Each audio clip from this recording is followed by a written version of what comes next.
वहीं उत्तर प्रदेश विधानसभा चुनाव के लिए आज मुख्यमंत्री योगी आदित्यनाथ कई जिलों का दौरा करेंगे और वहीं बलरामपुर जिले में आयोजित दो जनसभाओं को संबोधित भी करेंगे और 1 बजे तुलसीपुर के स्वतंत्र भारत इंटर कॉलेज में सभा करेंगे और 2 बजे खरदौरी में जनसभा कर वोट की अपील भी करेंगे। और वहीं महाराजगंज में भी आज सीएम योगी एक जनसभा करेंगे और वहीं आपको बता दें कि सुबह 11 बजे पनियारा के परतवाल में एक जनसभा को संबोधित करने वाले और इसके अलावा सिद्धार्थनगर में भी सीएम योगी आज दौरा करेंगे और उसके अलावा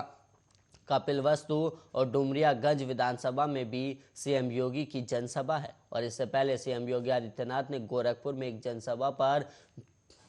विपक्ष पर जमकर निशाना साधा। उन्होंने कहा कि 2017 से पहले बिजली मिलती थी क्या? यूपी में माफिया गुंडे परेशान हैं और माफियाओं का इलाज हमने खोज निकाला है। पहले गरीबों का हक हड़पा जाता था। और सीएम योगी ने जनसभा को संबोधित करते हुए कहा कि यूपी में 5वें चरण का मतदान हो रहा है और यूपी में हम 300 से ज़्यादा सीटें जीतेंगे। और इसके अलावा भारतीय जनता पार्टी विकास के लिए समर्पित है और पहले गरीबों का हक हड़पा जाता था और आज यूपी में बिना भेदभाव के बिजली मिल रही है। और इससे पहले सीएम योगी ने अंबेडकर नगर में जनसभा की और मुख्यमंत्री ने यहां पर समाजवादी पार्टी पर ताबड़तोड़ कई हमले भी बोले। और सीएम योगी ने कहा कि सपा सफाई सिर्फ खानदान का विकास चाहती है और उनका नारा सब कुछ सफाई परिवार को मिले। और सपा ने राम भक्तों का अपमान किया और सपा सरकार में दंगे हुआ करते थे और दंगे होते गए और यूपी बदनाम होता गया। और अपने संबोधन में सीएम योगी आदित्यनाथ ने आगे कहा कि हनुमान जी की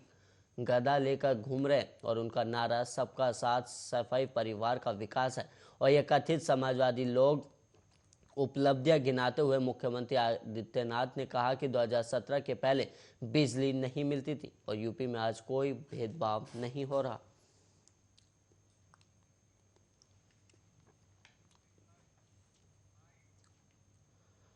कोरोना की तीसरी लहर के बाद अब चौथी लहर को लेकर लोगों के बीच चर्चा तेज हो गई है। और इस बीच आईआईटी कानपुर से एक खबर सामने आई है और देश में अब कोरोना के मामलों में तेजी से कमी भी आ रही और कोरोना की तीसरी लहर के बाद अब चौथी लहर को लेकर लोगों के बीच चर्चा तेज हो गई है। और इस बीच आईआईटी कानपुर से एक बड़ी खबर भी सामने आई और वहां के प्रोफेसर राजेश रंजन का कहना है कि देश और दुनिया में कोरोना की चौथी लहर एक साथ आने की उम्मीद नहीं है। आईआईटी कानपुर के प्रोफेसर राजेश रंजन ने अपने गणितीय एसआईआर मॉडल के जरिए चौथी लहर पर एक आकलन किया जिसमें यह सामने आया कि कोरोना की अगली सभी लहरें स्थानीय स्तर पर ही दिखेंगी, यानी किसी खास क्षेत्र या किसी राज्य विशेष के कुछ हिस्सों में ही ऐसा हो सकता है। और उन्होंने ये भी संभावना जताई है कि हो सकता है केस तेजी से बढ़े लेकिन लोग जल्द ही स्वस्थ हो जाएंगे और लोगों में टीकाकरण और ओमिक्रॉन को इसकी प्रमुख वजह माना जा रहा है।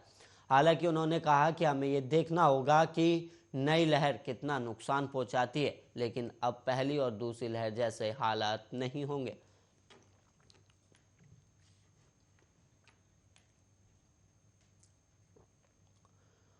रूस और यूक्रेन संकट के बीच सोने चांदी के दामों में उतार चढ़ाव देखने को मिल रहा है और वहीं भारतीय सरफरा बाजार ने कारोबारी हफ्ते के पहले दिन भी सोमवार को यानी कि 28 फरवरी 2022 के रेट जारी किए थे, जिसमें रेट के मुताबिक सोना महंगा होकर 51,000 के करीब पहुंच गया और वहीं चांदी 65,000 रुपये के पार है। और ऐसे में अगर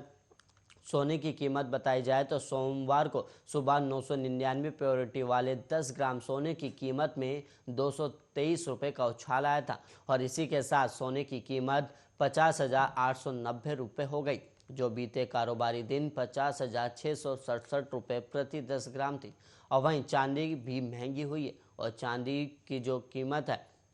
वो भी हम आपको बता दें कि चांदी के 1 किलो में 180 रुपये महंगी हुई है और सोमवार को 1 किलो चांदी 65,354 रुपये में बिकी, जो बीते हफ्ते के आखिरी दिन 65,174 प्रति किलो थी।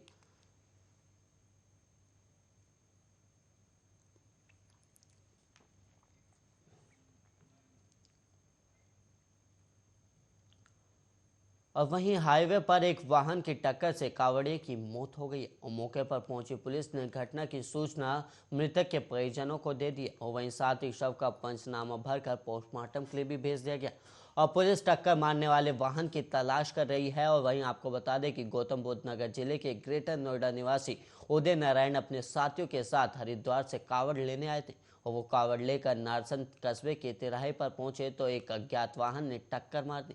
और हादसे में वो गंभीर रूप से घायल हो गए। और आसपास के लोगों ने घटना की सूचना नारसन पुलिस चौकी प्रभारी बृजपाल सिंह को दी और सूचना मिलते ही वो मौके पर पहुंचे और जानकारी ली और साथ ही एम्बुलेंस से रोहित को रुड़की के सिविल अस्पताल पहुंचाया गया, जहां डॉक्टरों ने उन्हें मृत घोषित कर दिया और पुलिस ने घटना की सूचना परिजनों को दी और सूचना मिलते ही परिजनों में कोहराम मच गया।